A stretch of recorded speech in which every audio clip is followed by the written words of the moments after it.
பஞ்சாலைகளில் தான் முதல்ல பெரிய அளவுக்கான தொழில் வாய்ப்பாக கோவை மாறியதுன்னு சொல்லலாம். இன்னைக்கு எப்படி இருக்குது, இன்டர்நேஷ்னல் சினாரியோலையும் நிறைய மாற்றங்கள் வந்துட்டுருக்கு. நமக்கு காம்படிட்டிவாக இருக்கக்கூடிய பங்களாதேஷோ வியட்நாமோ இன்னைக்கு வந்து ட்ரேட் வாரில் நிறைய சிக்கல்களை பார்க்கும்போது நமக்கு என்னெல்லாம் ஆப்பர்ச்சுனிட்டி இருக்குன்னு பார்க்குறீங்க? இது ஒரு சன்ரைஸ் செக்டர் தான் நாங்கள் இன்றைக்கும் சொல்லுவோம். ஓகே, என்ன காரணம் அப்படின்னா, உலக அளவில் வந்து பொதுவாக வருடம் டிமாண்ட் பெருசாக கூடுறதில்ல. வளர்ந்த நாடுகள் வந்து அங்கே இருக்கிற டிமாண்ட் பார்த்திங்கன்னா 1 or 2% தான் அந்த எக்கானமியும் க்ரோ ஆகும், அங்கே இருக்கிற பொருட்களுடைய டிமாண்டும் க்ரோ ஆகும். ஆனால் மார்க்கெட் சந்தையே இன்னொரு நாட்டிலிருந்து இன்னொரு நாடு பிடித்து தான் வளர வேண்டும். அதுதான் இப்போ நடந்துகிட்ருக்கு. China +1 என்ற ஆப்பர்ச்சுனிட்டி வந்து actually real. It is happening in front of our ice.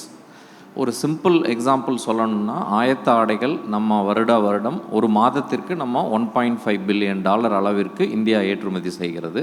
அதில் தமிழகத்தின் பங்கு நம்ம குறிப்பாக மேற்கு மாவட்டங்கள் கோவை உட்பட ஒரு 35-40% வந்து இந்தியாவுடைய எக்ஸ்போர்ட்ஸில், கார்மெண்ட் எக்ஸ்போர்ட்ஸில் நம்ம தான் கான்ட்ரிபியூட் பண்ணுறோம். வருடம் வந்து ஒரு 60,000 கோடிக்கு நம்ம பகுதியிலிருந்து ஏற்றுமதி ஆகின்றது. ஜவுளித்துறையிலிருந்து பல்வேறு பொருட்கள்.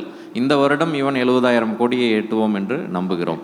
இந்த $1.5 பில்லியன் நம்ம மந்த்லி எக்ஸ்போர்ட்ஸ் ரன் ரேட் அப்படின்னு நம்ம எடுத்துட்டோன்னா, சைனா வந்து $15 பில்லியன் பண்ணுறாங்க. ஸோ நம்ம வந்து ஒரு 10% வியாபாரம் சைனாவிலிருந்து இந்தியாவிற்கு வந்தாலே நம்முடைய கான்ட்ரிபியூஷன் டபுள் ஆகிடும். டபுள் அப்படிங்கிறது ரொம்ப சிம்பிளாக தெரியும். ஒரு 7,000 கோடி ரூபாய்க்கு நம்ம அதிகமாக ஏற்றுமதி செய்தால் 1.5 லட்சம் வேலை வாய்ப்புகளை உருவாக்க முடியும் இந்த துறையில். ஃபர்னிச்சரும் டெக்ஸ்டைல் மட்டும்தான் ஜாப் கிரியேஷன் செக்டர்ஸ். ஸோ இது ஒரு பக்கம். இன்னொரு பக்கம் ஒரு இன்ட்ரெஸ்டிங் டேட்டா என்னென்னா, பல நாடுகள் வந்து எப்போ $3,000 பர் கேபிட்டா இன்கம்மை தாண்டினார்களோ, கன்சம்ஷன் பூம் வந்து அந்த நாடுகளில் மிகப்பெரிய அளவில் வளர்ந்துருக்குது. நீங்கள் சவுத் கொரியாவிலிருந்து, சைனாலிருந்து. கூடிய விரைவில் இந்திய பொருளாதாரத்தின் வளர்ச்சியினால், குறிப்பாக தமிழ்நாடெல்லாம் எப்போவுமே much ahead of India in terms of per capita income growth. நம்ம அந்த மாதிரி ஒரு $3,000 தாண்டும் பொழுது இந்த ஃபேஷன் அப்படின்னு சொல்லக்கூடிய இந்தியன் டொமஸ்டிக் கன்சம்ஷன் வந்து ஒரு பெரிய பூம் வந்து எதிர்பார்க்குறோம். இங்கே பார்த்தீங்கன்னா நேச்சுரலாக இந்த கிளஸ்டர்ஸ் பில்ட் ஆகிருக்கு. காம்ப்ளிமெண்டிங் கிளஸ்டர்ஸ்ன்னு சொல்லுவோம். கோவை நூல் உற்பத்தி பண்ணும், திருப்பூர் அதை கன்சியூம் பண்ணும்.